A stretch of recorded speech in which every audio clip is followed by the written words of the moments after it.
Bismillahirrahmanirrahim. Assalamualaikum warahmatullahi wabarakatuh. Bismillah, alhamdulillah, wassalatu wassalamu ala rasulillah. Mudah-mudahan kita semuanya selalu berada di dalam rahmatnya Allah. Amin ya Allah ya rabbal alamin. Kali ini saya ingin membahas, ada yang bertanya kepada saya perihal gaya nih. Perihal gaya apa yang dia tanyakan itu perihal gaya 69. Dia bertanya apakah hal itu diperbolehkan di dalam fikih ataupun diharamkan.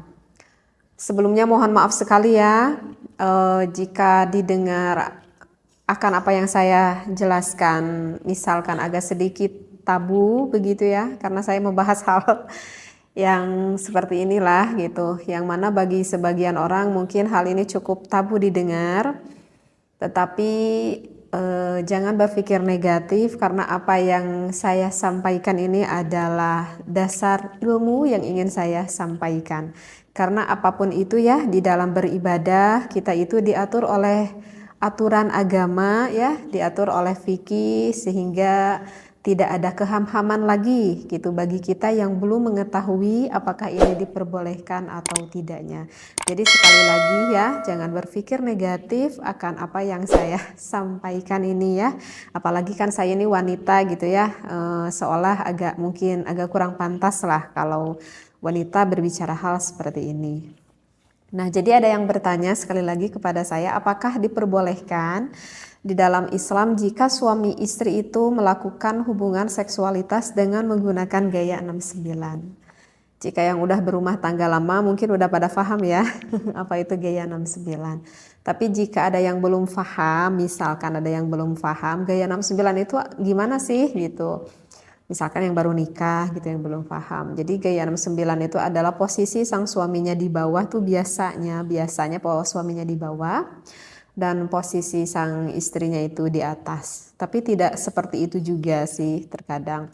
Jadi intinya dari gaya 69 itu adalah apakah boleh sang suami itu maaf sampai menjilati ataupun menghisap klitoris sang istrinya, dan ketika melakukan hubungan itu sebaliknya sang istri pun maaf sekali ya dengan bahasa yang saya sampaikan sampai mengulum Mr. P suaminya. Nah, itu adalah yang dikatakan dengan gaya 69. Jadi saling mencium, saling menghisap, saling menjilat di area vitalnya lah istilahnya seperti itu.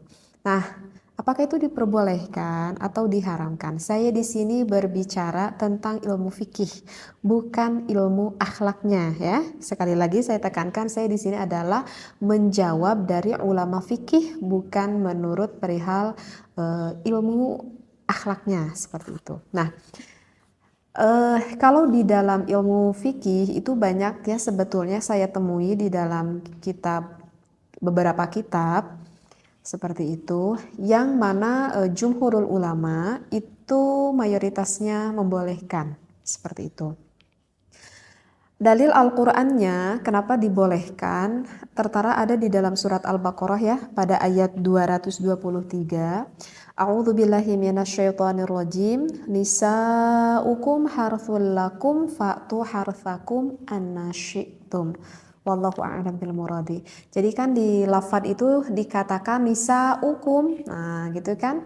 Wanita ataupun istri kamu itu adalah harthul lakum, adalah sawah ladang bagimu. Artinya sawah ladang suami. Fa'tu, maka datangilah gitu ya. Harthakum, ladangmu itu annasyi'tum. Nah, di sana itu ada lafad annasyi'tum. Kalau kita lihat di tafsirnya, lafad annasyi'tum itu bermakna aimin ainasyi'tum. Jadi bermakna artinya aimin ainasyi'tum itu kita boleh melakukan di mana saja seperti itu. Artinya ya di tempat yang diinginkan oleh suami dan juga istri. Kemudian wa matasyitum, maknanya itu adalah wa matasyitum, kapan saja jika suami dan istri menghendaki boleh dilakukan. Kemudian kaifasyitum, dan nah ini kaifasyitum, bagaimana saja sesuai kehendak yang kalian sukai, artinya sesuai kehendak yang disukai oleh istri dan juga suami kamu. Jadi ini yang salah satu dasar referensi ayat Al-Quran yang mana membolehkan kita melakukan gaya 69 itu, karena tidak ada larangan di sana. In kana dzalika min simamin wahidin, jika ada dari lubang yang satu. Nah, di sini adalah penekanan yang jelas asal masuknya itu ke lubang yang satu, yaitu ke lubang vagina sang istri. Nah, jadi dalil Al-Quran ini yang menunjukkan bahwa suami boleh bersenang-senang dengan istrinya dengan gaya apapun selama suami dan istrinya itu saling suka, saling meridhoi, tidak ada keterpaksaan antara suami dan juga istri. Nah, itu yang perlu digarisbawahi. Nah, kemudian saya akan membacakan dari referensi kitabnya ya, barusan dari dalil Al-Quran, sekarang dari referensi kitabnya. Di sini dikatakan wattafaqal fuqaha'u, sepakat nih para ulama ahli fikih ala annal jima'a, atas melakukan jima, yahrumu diharamkan fi halataini, dari kedua keadaan. Ada dua hal yang gak boleh dilakukan berhubungan intim, itu adalah fid duburi, jika suami memasukkan ke lubang belakang ataupun lubang duburnya, wafil haidi, ataupun memasukkan milik suami kepada istrinya ketika istrinya itu sedang berada di dalam keadaan haid. Nah, itu juga yang diharamkan ya, udah jumhurul ulama, itu udah sepakat seluruh ulama. Wa amma masiwahuma, wa amma dan adapun sesuatu masiwahuma selain dari keadaan dua tadi, yaitu yang dubur dan juga haid, faqad ikhtalafu fihi, maka sesungguhnya itu berbeda pendapat ulama. Oleh karena itu kan saya katakan ini adalah menurut pandangan ilmu fikih, bukan menurut pandangan ilmu akhlak. Faqad qala asy-Syaikh Zainuddin bin Abdul Aziz Al-Malibari fi Fathul Mu'in, berkata asy-Syaikh Zainuddin bin Abdul Aziz Al-Malibari di dalam kitab Fathul Mu'in. Di sana kalau para santri ini udah populer kitab Fathul Mu'in ya. Jadi itu kitab fikih yang banyak sekali dipelajari di pesantren-pesantren. Nah, bagi yang pernah ngaji kitab Fathul Mu'in, di sana kita akan menemui faslun fil kafa'ah ya. Di sana kita akan menemui faslun fil kafa'ah, bisa dibuka lagi referensi kitabnya. Kemudian kita lihat agak ke bawahnya itu ada tatimatun ya. Ada tatimatun, di sini ada pembahasan yang mengatakan seperti ini. Jadi di dalam tatimatun itu yang membahas fi bayani ba'di adabin nikah ya, di dalam menjelaskan sebagian adab-adaban tentang nikah. Nah, ada yang dikatakan oleh Syekh Zainuddin, referensinya seperti ini. Ya juzu, diperbolehkan lizauji, bagi suami, kullu tamattu'in, boleh sang suami bersenang-senang ya, boleh suami bersenang-senang minha, dari istrinya, bima siwa halqati duburiha, selain ataupun kecuali dengan sesuatu yang berada di lubang duburnya, lubang dubur sang istri, dari lubang belakang. Nah, itu nggak boleh. Walau bimasyi badriha, nah kecuali nih walau bimasyi badriha, yang diperbolehkan itu walaupun sang suaminya itu sampai menghisap klitoris sang istrinya. Nah, jadi di dalam kitab Fathul Mu'in yang berkata Syekh Zainuddin bin Abdul Aziz, di sana dikatakan hukumnya diperbolehkan sang suami menghisap klitoris sang istrinya. Nah, begitu juga sebaliknya, sang istri juga diperbolehkan untuk mengulum milik sang suaminya yang kita kenal dengan gaya 69 ini gitu ya. Nah, jadi bagi sang suami ataupun sang istri, jika hal itu memang dianggap diperlukan dan saling menyukai, maka tak perlu ada keraguan kalau berbicara di dalam ilmu fikih, ulama di dalam mazhab Imam Syafi'i memperbolehkannya. Dengan syarat sang istri dan juga sang suami saling suka ya, saling meridhoi seperti itu. Kalau misalkan istrinya nggak mau gitu, kalau misalkan pengantin baru gitu ya, itu kemungkinan kebanyakan para istri tuh nggak mau gitu ya, karena mungkin agak jijik juga gitu ya, dan merupakan hal yang sangat di luar bayangan mungkin, sehingga nggak mau melakukan hal itu. Nah, tetapi kalau misalkan dengan berjalannya waktu dengan sedikit suami merayu-merayu begitu ya, kebanyakan sih wanita tidak akan merasa keberatan sih seperti itu. Nah, saya tidak tahu ya bagaimana yang dirasakan oleh suami dan juga istri Anda di rumah gitu ya. Cuman kebanyakan gitu kalau saya dengar gitu seperti itu. Cuman sih yang perlu diingat ya di dalam berbagai gaya gitu ya. Di dalam berbagai gaya ini sih sebetulnya ya memang tidak perlu diajarkan juga ya. Maksudnya tak perlu diajarkan karena dengan instingnya nanti suami istri juga sih akan memahami apa yang dia inginkan sebetulnya. Jadi yang ingin saya titik beratkan di sini itu adalah bukan gayanya itu sih sebetulnya, tetapi hukumnya itu apakah diperbolehkan atau tidaknya. Jadi yang ingin saya sampaikan bukan gayanya tetapi hukumnya. Nah, kalau bertanya hukumnya di dalam fikih ya diperbolehkan.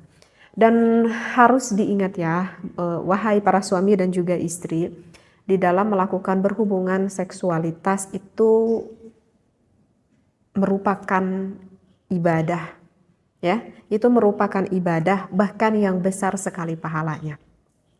Jangan dikira ini bukan ibadah, ini adalah suatu ibadah yang besar sekali pahalanya dan banyak sekali kemanfaatannya. Yang namanya ibadah pasti itu akan diawali dengan yang baik, akan diakhiri dengan yang baik dan dilakukannya pun dengan yang baik pula. Kenapa saya berkata seperti ini? Udah saya terangkan barusan ya, bahwa untuk gaya-gaya hal seperti ini sebetulnya tidak perlu diajarkan gitu ya. Artinya yang baik ini adalah jangan sampai kita mengetahui akan posisi ini, gaya ini dari sesuatu yang diharamkan oleh Allah. Misalkan nih biar takut ada yang gak paham, misalkan pasangan suami istri mengetahui hal ini itu bukan dari instingnya ataupun bukan dari keinginan sang istrinya misalkan. Tetapi hal itu diketahui oleh suaminya itu misalkan, maaf ya, itu dikarenakan sang suaminya itu sebelumnya itu melihat dulu film porn gitu ya. Paham ya maksudnya film porn. Jadi kalau misalkan sang suami mengetahui ini dari film porn, berarti kan yang dia ketahuinya itu bukan dari hal yang positif. Artinya yang dia ketahui itu dari hal yang negatif. Maka itu tidak akan menjadikan sebuah ilmu. Dan apakah akan mendapatkan efek negatifnya? Iya, akan mendapatkan efek negatifnya. Karena terkadang ada yang bertanya juga kepada saya itu seperti ini, apakah boleh nih bagi suami istri karena agar menambah ilmu, dia berniatnya baik nih, ingin menambah ilmu, bagaimana sih gaya-gaya gitu ya, ataupun dia ingin mendapatkan gairah seksualitas dari sang suami dan sang istrinya, tapi aku lihatnya sama istri kok bareng-bareng gitu kayak kata suaminya. Apakah itu diperbolehkan atau tidak? Maka jawabannya itu adalah tidak diperbolehkan walaupun sang suami dan juga sang istri melihatnya bareng-bareng, walaupun punya niat, perasaannya niatnya itu adalah baik karena ingin membangkitkan gairah syahwatnya, ataupun bertujuannya baik menurut dirinya karena ingin menambahkan ilmu menurut pemikirannya, tetapi itu adalah apa yang dia pikirkan itu adalah mencari dari hal yang diharamkan. Maka sesuatu yang dicari dari hal yang diharamkan oleh Allah, maka hasilnya pun nanti tidak akan baik. Berbeda dengan saya mengetahui misalkan posisi ini gitu ya, misalkan ataupun posisi yang lain, tetapi saya mengetahuinya itu adalah dari ulama, dari kitab. Saya dikaji ini waktu saya di pesantren gitu ya, saya dikaji gitu ya. Nah itu berbeda lagi, itu memang pure dari ilmu, bahkan itu akan mendapatkan keberkahan seperti itu ya. Jadi yang saya maksudkan memang hal seperti ini nanti dengan sendirinya para suami istri itu akan memahami dan mengetahui. Hanya saja yang harus kita ketahui adalah hukumnya itu, apakah hukum yang kita lakukan ini betul atau tidak, agar kita tidak terjerumus akan sesuatu yang diharamkan oleh Allah. Nah, kalau misalkan kita gak boleh lihat dulu film foreign, itu alasannya kenapa gitu ya. Karena kalau saya nerangkan sekarang nanti panjang lagi ya pembahasannya. Insya Allah nanti akan saya khusus membahas tentang hal itu ya. Jadi apa yang saya disampaikan sekali lagi, mohon jangan berpikir negatif begitu ya, ambil positifnya, ambil ilmunya supaya kita tidak terjerumus akan apa yang tidak diridhoi oleh Allah Subhanahu wa taala. Wallahu a'lam wa billahi taufiq wal hidayah. Wassalamualaikum warahmatullahi wabarakatuh.